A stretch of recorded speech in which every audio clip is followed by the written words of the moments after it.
Welcome to வெட்டிவாக YouTube channel. நான் உங்கள் சுல்ஃபிகர். தமிழ்நாட்டினுடைய அரசியல் களம் சூடு பிடிக்க ஆரம்பிச்சிருச்சு.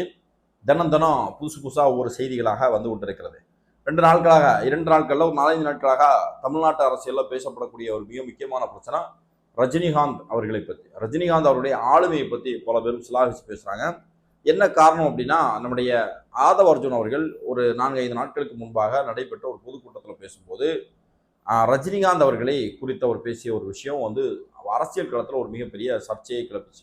இந்த நிலையில ரஜினிகாந்த் அவர்களுடைய ஆளுமையை பற்றி இவர் தவறா பேசிட்டாரு அப்படின்னு சொல்லிட்டு ஆதவ அர்ஜுன் அவர்களுக்கு 5 நாட்கள் கழித்து பல அரசியல் கட்சியினுடைய தலைவர்களும் கண்டனம் தெரிவித்திருந்தார்கள்.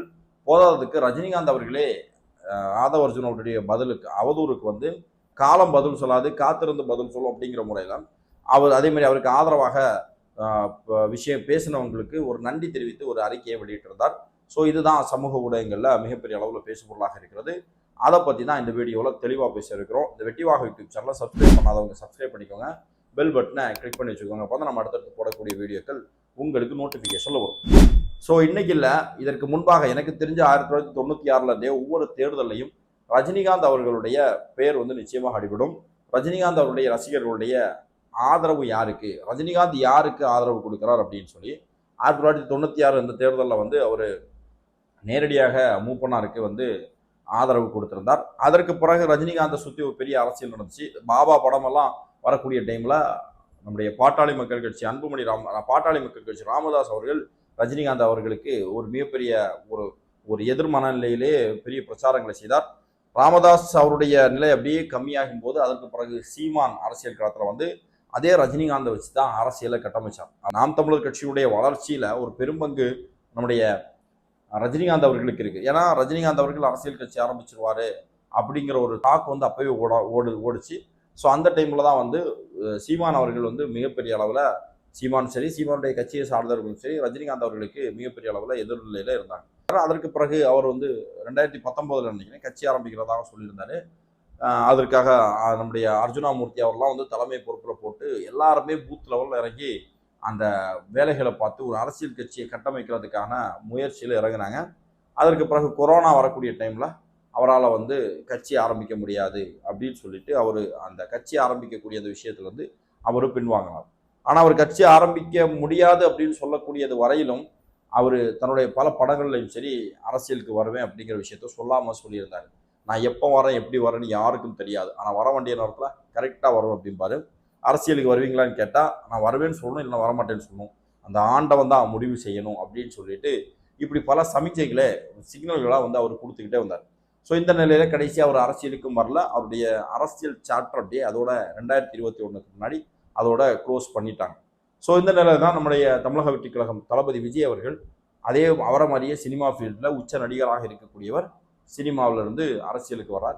வந்து மக்களுடைய பேராதரவோடு 2026 தேர்தலில் அவர் சந்திக்க இருக்கிறார்.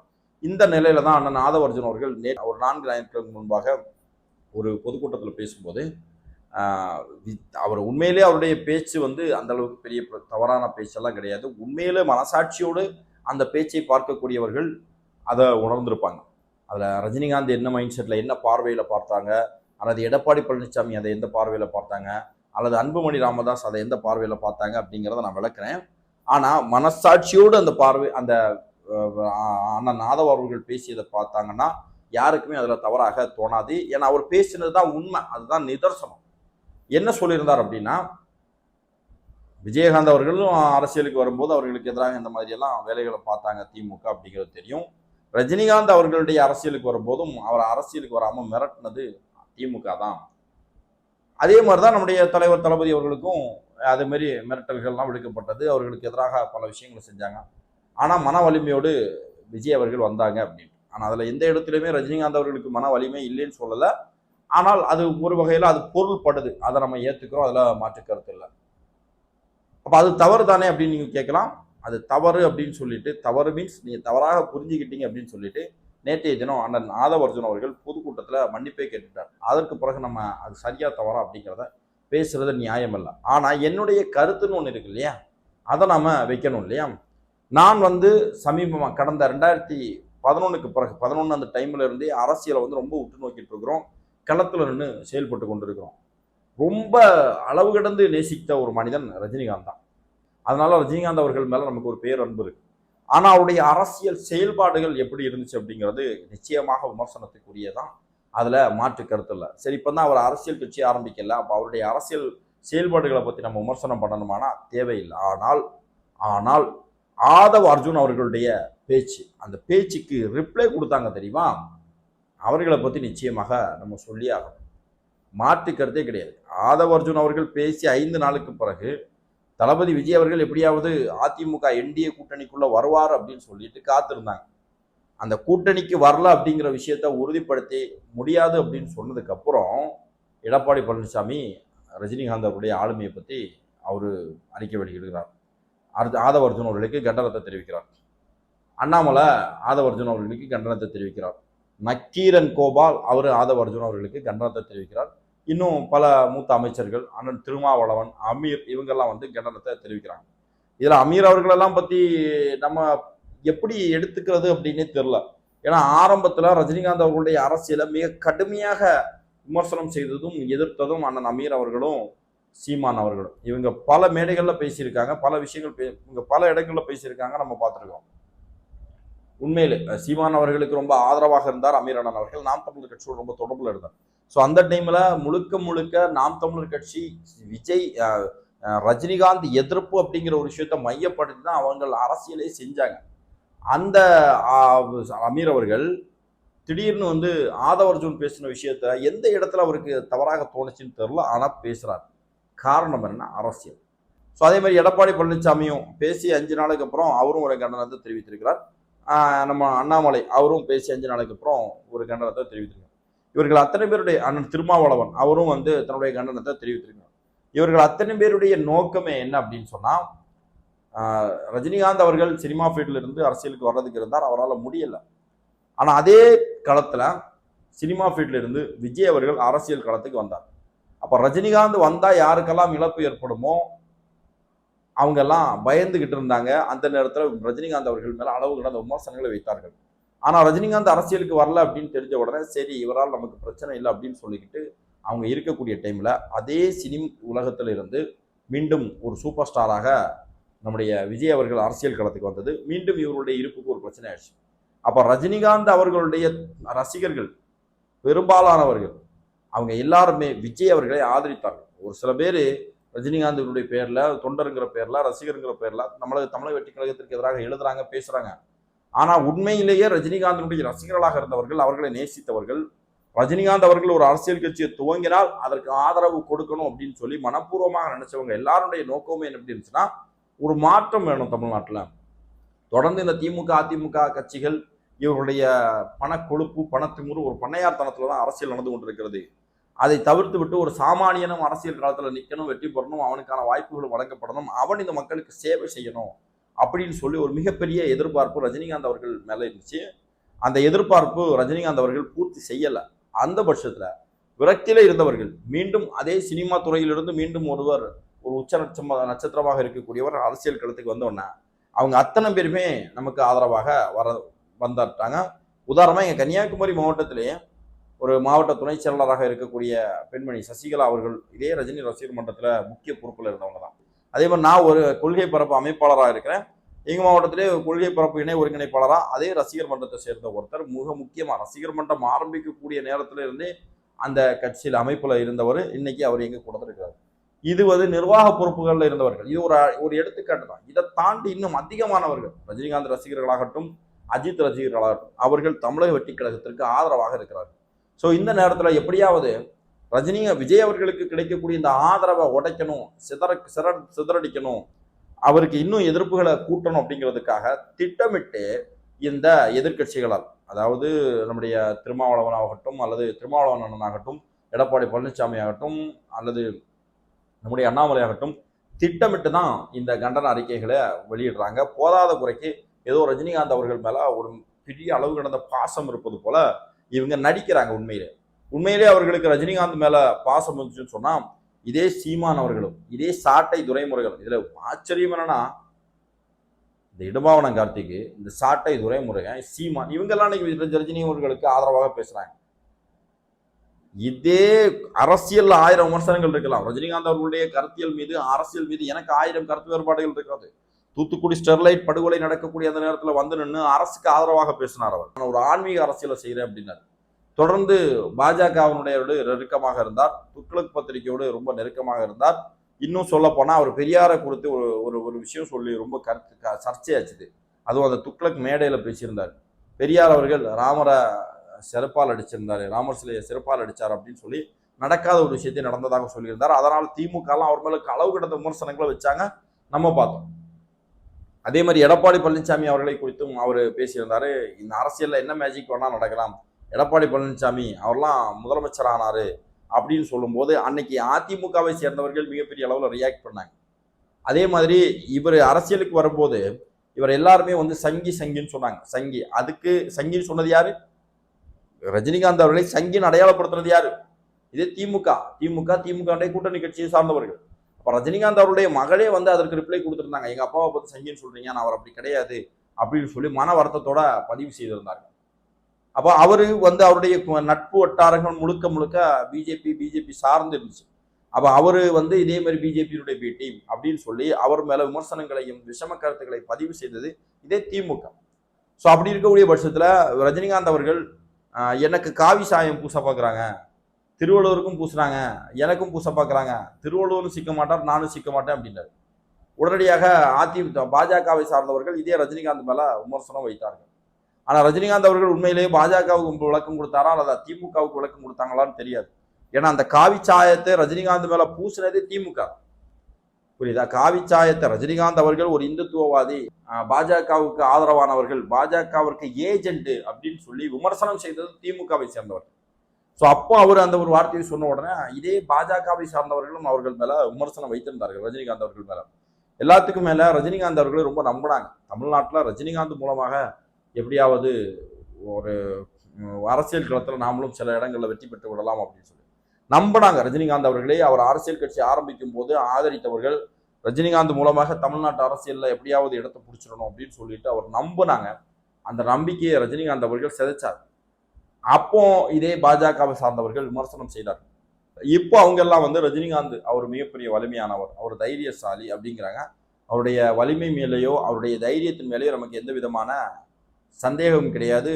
அதுல நம்ம வந்து உறுதியாக இருக்கிறோம். ஏன்னா திரைத்துறையில இத்தனை வருஷம் நின்று வெற்றி பெற்று ஒரு சூப்பர் ஸ்டாராக உச்ச நட்சத்திரமாக இருக்கணும் அப்படின்னு சொன்னா தைரியம் இருக்கணும், பொறுமை இருக்கணும், அறிவு இருக்கணும், நல்ல சிந்தனை இருக்கணும்.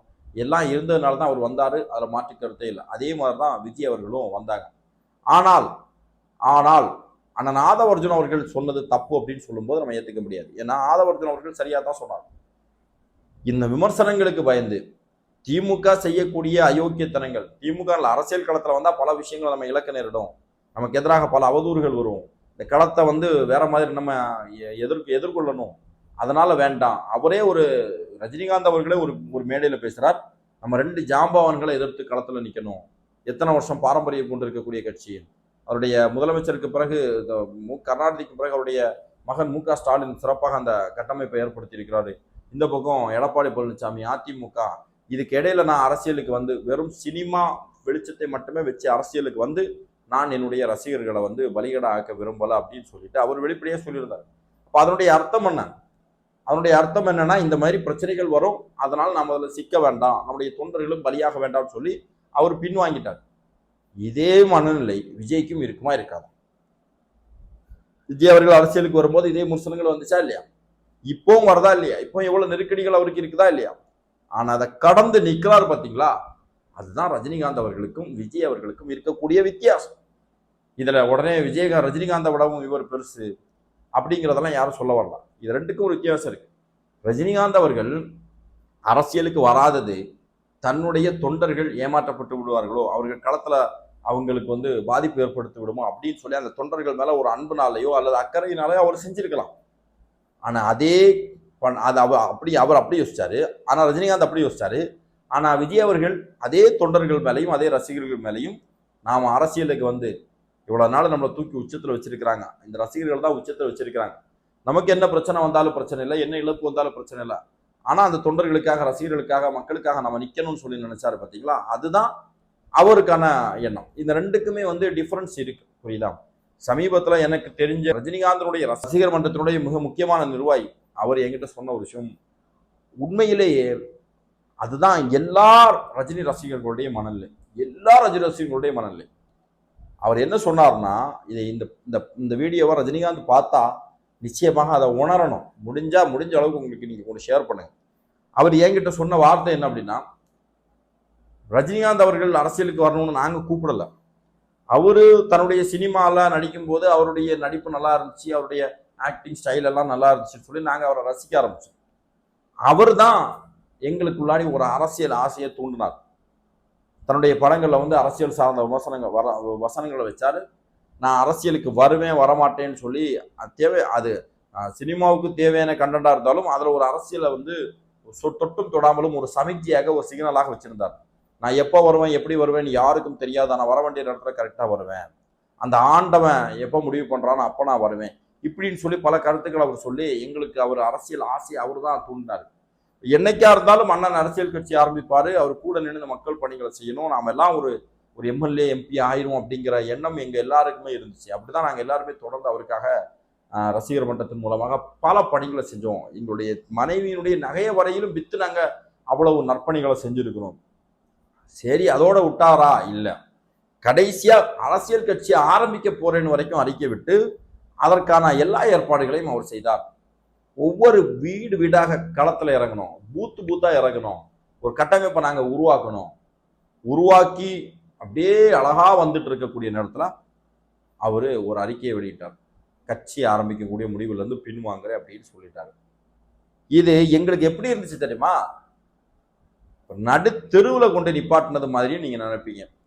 எங்களை அவர் நடு தெருவுல நிப்பாட்டி இருந்தா கூட நாங்க என்ன பண்ணிருப்போம், எங்கேயாவது எதையாவது பிடிச்சி போயிருப்போம், நடந்திருப்போம், ஓடி இருப்போம், எங்களுக்கான வாய்ப்பு இருந்திருக்கும். ஆனா அவர் எங்களை நடுக்கடல்ல கொண்டு நிப்பாட்டிட்டாரு அப்படின்னா எவ்வளவு பெரிய வேதனையினுடைய உச்சம் பாருங்க. இந்த வார்த்தை ஒரு மனுஷனுடைய வாயிலிருந்து வரணும்னா எவ்வளவு வேதனை அவர்கள் அடைந்திருக்கணும். ரஜினிகாந்த் அவர்கள் 2021 ஒருவேளை சட்ட கட்சி ஆரம்பிச்சு 2023 தேர்தலில் போட்டிட்டு இருந்தார்கள்னா அவருடைய தொண்டர்கள் இத்தனை வருஷம் அவருடைய பின்னால் நின்றவர்கள், மக்கள் பணி செய்தவர்கள் எம்எல்ஏ ஆக வாய்ப்பு இருந்திருக்கு, எம்பி ஆக வாய்ப்பு இருந்திருக்கு, அல்லது குறைந்தபட்சம் அது எம்எல்ஏ எம்பி ஆகாட்டா கூட பஞ்சாயத்து தலைவர்கள் ஆயிருப்பார்கள், நகர்மன்ற உறுப்பினர் ஆயிருப்பாங்க, நகர்மன்ற தலைவர் ஆயிருப்பாங்க, வார்டு கவுன்சிலர் ஆயிருப்பாங்க, உள்ளாட்சி மன்றங்கள்ல ஊராட்சி தலைவர்கள் ஆயிருப்பார்கள், வந்திருப்பாங்க. ஆனா வரல. ஸோ அந்த வருத்தம் பல பேருக்கும் இருக்குதுன்னு சொன்னா, இன்னும் சில பேர் தன்னுடைய சுயநலம், அதாவது நான் ஆட்சிக்கு வந்துடுவேன், அரசியல் அதிகாரத்துக்கு வந்துடும் அப்படிங்கிறத தாண்டி தமிழ்நாட்டில் ஒரு மாற்றம் வரும், ஒரு புதிய ஒரு அரசியல் அலை இங்க உருவாகிரும், மக்களுக்கு ஒரு மாற்று அரசியல் இங்க நடக்கும் அப்படின்னு சொல்லி எதிர்பார்த்தார்கள். அவர்களுக்கு மிகப்பெரிய ஏமாற்றம் வந்துச்சு. இதுதான் உண்மை. இதைத்தான் நிச்சயமாக என்கிட்ட நான் வந்து தாவைக்கால இருக்கிறேன், என்கிட்ட ஒரு ரஜினி ரசிகர் இதை சொல்லியிருப்பார் இல்லையா, இதே மாதிரி ஒரு விஷயத்த மாதவ அர்ஜுன் அவர்களிடம் சொல்லியிருக்க மாட்டாங்களா? நிச்சயமாக சொல்லியிருப்பாங்க. அதைத்தான் அவரு மக்கள் மத்தியில பேசுறாரு.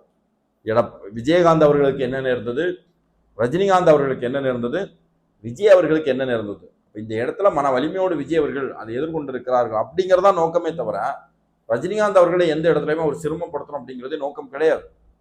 அதற்கான தேவையும் இல்லை. இப்போ என்ன சினிமாவா நடிச்சிட்டு இருக்காங்க ரெண்டு பேருமே மாறி மாறி, ஓம் படம் பெருசா என் படம் பெருசான்ட்டு காம்படிஷன்ல இல்லை.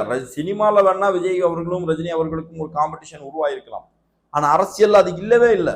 அப்படி இருக்கக்கூடிய பட்சத்துல ஒண்ணும் இல்லாத மேட்டர். நான் இதுக்கு முன்னாடி இதே ரஜினிகாந்த் அவர்களுடைய குடும்பத்தை வரையிலும் அவமானப்படுத்தி, இதே நாம் தமிழர் கட்சி இன்னைக்கு பெரிய யோக்கிய சிகாமணிகள் மாதிரி வந்து அறிக்கை வெளியிடுறாங்க. நீ என்ன பச்சை தமிழனா, நீ பச்சை தமிழனா அப்படியே அவருடைய குடும்பத்தை அவங்க தப்பு பண்ணியிருக்கணும் அல்லது எங்க தாத்தா தப்பு பண்ணியிருக்கணும் அப்படின்னு சொல்லி இதே சாட்டை துரைமுருகன், இதே ரஜினிகாந்த் அவருடைய மகளை பற்றி கொச்சையாக பேசினவர்கள் இதே சாட்டை துரைமுருகன், இதே இடும்பாவனம் கார்த்திக் அவ்வளவு மோசமா விமர்சனம் பண்ணியிருந்தாங்க. நான் கேட்கிறேன், இன்னைக்கு ஆதவ் அர்ஜுன் அவர்களுக்கு எதிராக அறிக்கை வெளியிடக்கூடியவர்கள் அரசியல்வாதிகள் திருமாவளவன்ல இருந்து எல்லாருமே ஏன் சாட்டை துரைமுருகனோ அல்லது இடும்பாவனம் கார்த்திக்கோ அல்லது சீமான் அவர்களோ பேசும்போது அதை பத்தி பேசல? இன்னைக்கு ரஜினி அவர்கள் மேல வந்திருக்கக்கூடிய அக்கறை அன்னைக்கு ஏன் வரல? காரணம் என்னன்னா, அன்றைக்கு ரஜினி அவர்களுக்கு எதிராகத்தான் பேசணும் அப்படிங்கிறது உங்களுடைய மைண்ட் செட். ஏன்னா ரஜினி அவர்களுக்கு வரக்கூடிய ஆதரவை எப்படியாவது உடைக்கணும், ஏன்னா அவர் அரசியலுக்கு வந்தா அதனால் நமக்கு இழப்பு அப்படிங்கிறத புரிஞ்சு வச்சுக்கிட்டு ரஜினிகாந்த் அவர்களை திட்டும் போது அதை பார்த்து ரசித்தவர்கள் இன்றைக்கு விஜய் அப்படிங்கிற ஒரு ஆளுமை அரசியல் களத்தில் நிற்கும் போது அதே சினிமா உலகத்தை சேர்ந்த இன்னொருவரை விஜய் அவர்களுக்கு எதிராக நாம கட்டமைச்சோம்னு சொன்னா இந்த ரசிகர் பிரச்சனை வரும்போது ரஜினிகாந்த் ரசிகர்கள் அத்தனை பேருமே நமக்கு வந்து வாக்களிப்பார்கள். இதே சரத்குமார் வரையிலும் அண்ணன் ரஜினி அவர்களை ரொம்ப விமர்சனம் பண்ணியிருக்கிறார். அப்ப நமக்கு வாக்களிப்பார்கள். சத்யராஜ் அவர் விமர்சனம் பண்ணாதான் அப்ப அந்த இடத்துல வந்து ரஜினிகாந்த் விஜய் அவர்களுக்கு எதிராக ரஜினி அவர்களை முன்னிறுத்தி ஒரு அரசியல் செய்யணும்னு சொல்லி அரசியல் கட்சியை சார்ந்தவர்கள் செஞ்சது அது அரசியல். நம்ம கேள்வி என்னன்னா, இந்த நேரத்தில் ரஜினிகாந்த் அவர்கள் இந்த அறிக்கையை வெளியிட வேண்டிய தேவை என்ன? ரஜினிகாந்த் அவர்கள் அவர் முன்னெடுத்த ஒரு விஷயம், அவரால் செய்ய முடியாத ஒரு விஷயத்த தன்னுடைய திரைத்துறையில இருந்தே இன்னொருத்தர் வந்து செய்யும் போது குறைந்தபட்சம் எதிர்க்க வேண்டாம், ஆதரிக்கவாவும் செய்யலாம்ல. ஏன்னா ஆதவ அர்ஜுன் அவர்கள் உங்களை விமர்சனம் பண்ணியிருந்தா, உங்களை திட்டி இருந்தா, உங்களுடைய நிலைப்பாடை தவறா பேசியிருந்தா நீங்க தாவேகாவுக்கு எதிரான ஒரு மனநிலைக்கு வரலாம். ஆனா இப்ப அந்த எந்த முடிவும் இல்லாம, அப்படிப்பட்ட எந்த இது தவறும் இல்லாமல் அவர் பேசின விஷயம் தவறாக புரிந்து கொள்ளப்பட்ட விட்ட உடனே விஜய் அவர்களுக்கு மன வலிமை இருக்கிறது அப்படின்னு சொல்லிட்டார். அப்படின்னா ஆட்டோமேட்டிக்கா ரஜினிகாந்த் அவர்களுக்கு மன வலிமை இல்லை அப்படிங்கிறது அர்த்தம். அப்படின்னு உடனே அதை வச்சு உடனடியாக வந்து ரஜினிகாந்த் அவர்கள் விமர்சனம் செய்ய வேண்டிய தேவை என்ன? கடந்த காலங்களில் எத்தனையோ தலைவர்கள் ரஜினிகாந்த் அவர்கள் விமர்சனம் செய்யும் போது சைலண்டாக இருந்தவர்கள் இந்த தேர்தல் காலத்தில் வந்து ரஜினிகாந்த் அவர்கள் வந்து அதுவும் 5 நாட்களுக்கு பிறகு பேசின உடனே அவர் அறிக்கை வெளியிட்டிருக்கலாம். ஆனா 5 நாள் என்டிஏ கூட்டணிக்கு அவர் வரவில்லை என்று தெரிந்த பிறகு ரஜினிகாந்த் அவர்கள் இந்த அறிக்கையை வெளியிடுகிறார் சொன்னா, ரஜினிகாந்த் அவர்கள் அரசியல் கட்சி ஆரம்பிக்கலனாலும் ரஜினிகாந்த் அவர்களிடம் ஒரு அரசியல் இருக்கிறது. அந்த அரசியல் ஆபத்தானவர்களுக்கு ஆதரவாக செயல்படுகிறது அப்படிங்கிறதுல எந்த விதமான மாற்று கருத்தும் இல்லை. ஆனா பாருங்க, உண்மை என்னன்னா, ரஜினிகாந்த் வேண்டுமானால் அப்படி ஒரு மனநிலையில் இருக்கலாம். ஆனா உண்மையிலே ரஜினி ரசிகர்கள் அத்தனை பேருமே தமிழக வெற்றி கழகத்தை தான் ஆதரிக்கிறார்கள். இன்னைக்கு சினிமாக்காரன் அப்படின்னு சொல்லி நம்ம விமர்சனம் செய்தவர்கள் இவங்க எல்லாருக்குமே இந்த தேர்தலில் வெற்றி பெறணும்னு சொன்னா ஏதாவது சினிமாக்காரர்களுடைய காலில் விழ வேண்டிய தேவை இருக்கு. இதுதான் தளபதியினுடைய முதல் வெற்றியா நம்ம பார்க்க வேண்டியிருக்கு. ஏன்னா கூத்தாடி விமர்சனம் பண்ணவங்க அத்தனை பேருமே இன்னைக்கு ஒரு கூத்தாடி காலில் போய் விழுறாங்க. அஜித்குமார் அவர்கள் அவருடைய காலில் போய் விழுந்தாங்க. அவரை நேற்று வரைக்கும் திட்டினவங்க இன்னைக்கு புகழ்ந்து பேசுறாங்க. அதற்கு பிறகு ரஜினிகாந்த் அவர்கள் நேற்றைக்கு வரைக்கும் திட்டினவங்க இன்னைக்கு அவரை புகழ்ந்து பேசுறாங்க. எல்லாமே அரசியல் தான். எந்த கூத்தாடி அவன் அரசியலுக்கு வரக்கூடாது, சினிமா உலகத்துல வந்து அரசியலுக்கு வரக்கூடாது. அன்புமணி சொல்லும் போது இங்கே ஒரு டாக்டர் தான் முதலமைச்சராகணும், ஒரு ஆக்டர் ஆக வேண்டாம் அப்படின்லாம் விமர்சனம் பண்ணியிருந்தார். ஸோ அவங்க எல்லாருமே இன்னைக்கு ரஜினிகாந்த் அவர்களுக்கு ஆதரவாக பேசணும்னு சொல்றது எல்லாமே சுயநலம் தான். எல்லாமே எப்படின்னா அந்த சிறைத்துறையில் இருக்கக்கூடிய ரசிகருடைய வாக்குகளை பெறணும், ஆதரவை பெறணும் அப்படிங்கிறதான். ஆனா உண்மையிலே ரஜினிகாந்தனுடைய ரசிகர்கள் தமிழக வெற்றி கழகத்தை தான் ஆதரிக்கிறார்கள். ஒரு சில கரப்பாடுகள் இருந்து இந்த சமூக ஊடகங்கள்ல இன்னும் அந்த பழைய அந்த ரசிக மனப்பான்மையோடு வந்து ரசிகர் சண்டை போட்டுட்டு இருக்கிறாங்க. அது இந்த பக்கத்துல வந்து சில பேர் செய்யறாங்க, நம்ம மாற்றிக்கிறதே இல்லை. அவர்களும் திருந்தணும். நம்முடைய இலக்கு இந்த தேர்தலில் யாருன்னா திமுக தான். ஏன்னா திமுகவை அரசியல் எதிரியாக முன்னிறுத்தி திமுகவுடைய இந்த அயோக்கியத்தனமான அராஜக ஆட்சியை வந்து வீழ்த்தணும் அப்படிங்கிறதுக்காக தான் நம்ம களத்தில் இருக்கிறோம். அதனால தேவையில்லாம நம்முடைய நேரத்தையும் அல்லது நம்முடைய திறனையும் வந்து டைவெர்ட் பண்றதுக்கான வேலையை திமுக பாஜக செய்யும். அதுக்குள்ளாடி நம்ம போய் விழுந்துடக்கூடாது. ஒரே இலக்கு திமுக வச்சு அடிப்போம். அதிமுக பாஜக கூட்டணி நமக்கு பின்னாடி வருது. ஸோ அவங்கள கூட நம்ம பெருசுப்படுத்த வேண்டிய அவசியம் இல்லை. அவங்க சீன்லேயே இல்லை. அவங்க ஏதோ நினச்சிக்கிட்டு இருக்கிறாங்க, நம்ம ஒரு கூட்டணிகள் அமைச்ச உடனே நம்ம களத்தில் நிற்கிறோம் அப்படின்ட்டு சீன்லேயே கிடையாது. எனவே திமுகவை டார்கெட் பண்ணி நம்ம ஒரு அரசியல் களத்தில் நிற்கிறோம் அப்படிங்கிற எண்ணம் உங்கள் எல்லாருக்கும் இருக்கணும். எனவே அந்த ரசிகர்கள் சண்டை இதெல்லாம் விட்டுக்கிட்டு ரெண்டு பக்கத்தில் இருக்கக்கூடியவர்களையும் சொல்கிறேன், அது ரஜினி ரசிகர்களாக இருந்தாலும் சரி, விஜய் ரசிகர்களாக இருந்தாலும் சரி, அதையெல்லாம் விட்டுவிட்டு தமிழ்நாட்டு மக்களை காப்பாற்றுவதற்கு நாம் எல்லாருமே ஓரணியில் நிற்க வேண்டிய கட்டாயம் ஒரு தேவை இருந்து கொண்டிருக்கிறோம். இந்த சமூகத்தினுடைய அவலங்களால் பாதிக்கப்படக்கூடியது ரஜினி ரசிகர்கள், விஜய் ரசிகர்கள், அஜித் ரசிகர்கள், இப்படி எல்லாவரையும் கொண்டாடக்கூடிய நபர்கள் தான். இது இன்னும் சொல்ல போனால் சினிமாவே பார்க்காத நபர்களுக்கும் இதே மாதிரியான பிரச்சனைகள் நடக்குது. இந்த ஆட்சியினுடைய அவலத்தால் ஏற்படக்கூடிய துன்பங்கள் வரத்தான் இருக்கிறது. அது அத்தனையுமே களையணும்னா இது எல்லாத்தையுமே புறக்கணித்து விட்டு, கடந்த கால செயல்பாடுகள் நிகழ்வுகள் அத்தனையுமே புறக்கணித்து விட்டு ஓர் அணியாக நின்னோன்னு சொன்னா நிச்சயமாக ஒரு மாற்றத்தை உருவாக்க முடியும். விஜயகாந்த் அவர்கள் எதை நினைத்தார்களோ அதை விஜயால் சாதிக்க முடியும். ரஜினிகாந்த் அவர்கள் எதை நினைத்து ஒரு கட்சி ஆரம்பிக்க நினைச்சாரோ அதை விஜயால் சாதிக்க முடியும். அவர்கள் செய்யாததை இவர் சாதிக்கிறதுக்காக வந்திருக்கிறார். எங்கள் தலைவர் அல்லது நாங்கள் விரும்பியவர் செய்ய முடியல அப்படின்னு சொல்லிக்கிட்டு நம்மளை விமர்சனம் செய்கிறாங்கன்னா அவங்களுக்கு நம்ம மேலே இருக்கக்கூடிய பொறாமை அப்படிங்கிறது வெளிப்படுது. ஆனால் இவர்கள் ஒரு சில பேர் தான் அவங்களுக்கு நம்ம நேரத்தை செலவிடாமல் இன்னும் அந்த ரஜினி ரசிகர்களாக இருக்கக்கூடியவரும் சரி, அஜித் ரசிகர்களாக இருக்கக்கூடியவரும் சரி, அதிகமானவர்கள் நம்மை விரும்புகிறார்கள், நம்மை ஆதரிக்கிறார்கள். அவர்களை தான் நம்ம பார்க்கணும்.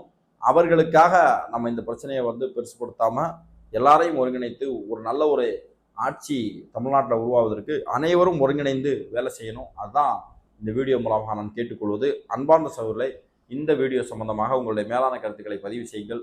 நன்றி.